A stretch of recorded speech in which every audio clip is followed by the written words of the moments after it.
Alright, Adventure Lifestyle Blog. It's Casey here again, and we're partnered up with Helle. We're going to show you the unboxing of Les Stroud's brand new signature knife, the Temagami.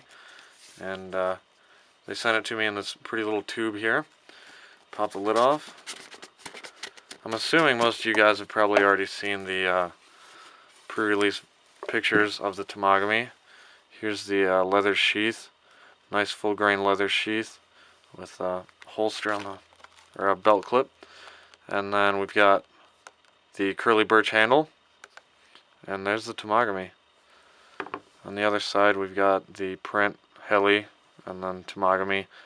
Up here is the 3 grooves. They were originally, there was some speculation that the grooves were going to be used for striking a fire steel.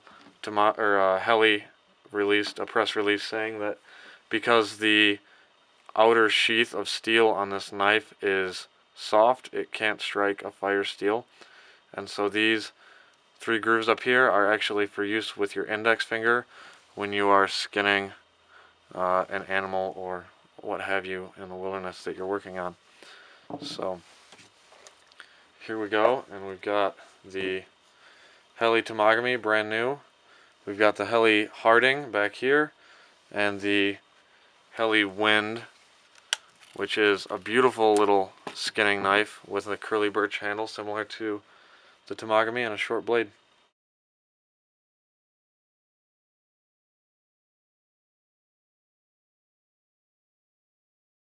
Here we have the beautiful Helle Temagami.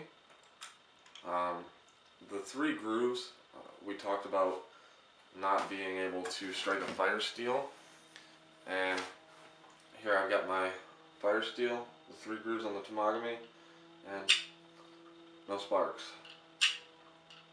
No sparks. However, it will spark with the striker, so I'm not buffaloing you. This is a real fire steel, and this is the Temagami.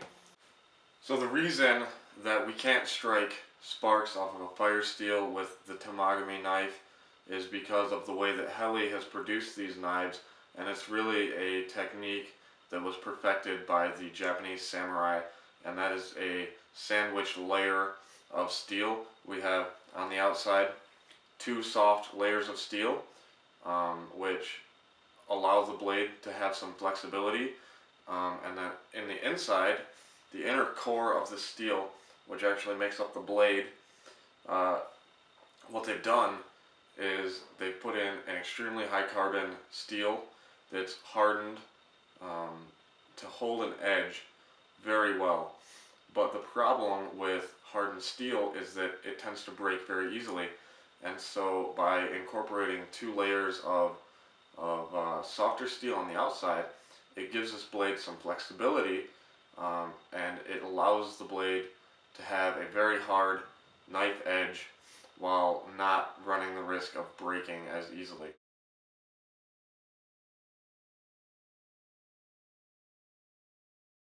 What these 3 grooves actually are for, not your thumb, because that's a bit of a reach, although you could use it that way if you so choose.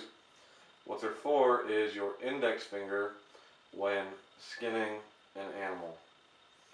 Okay, so the 3 grooves, not for striking. You can see it's a full tang knife. The blade continues and the spine runs all the way through the handle of curly birch with 3 1/4-inch brass rivets to hold the handle on. That's 1 more rivet than most knives even use. The 3rd down here for the lanyard, that actually is a 3rd rivet in the handle that goes through the tang of this knife.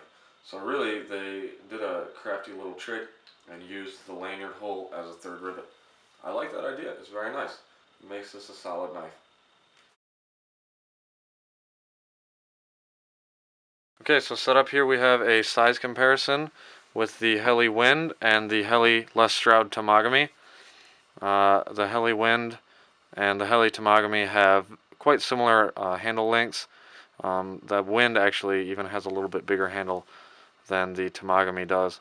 However, the blades you can see are nowhere near the same in length. the Temagami is definitely pushing the upper limits of Helle's production length blades. So Adventure Lifestyle blog, expect to see some written and video reviews coming up of us testing out and using the Temagami, the Harding, and the Wind, all by Helle. And we are very excited to be able to test Les Stroud's brand new Helle Temagami knife.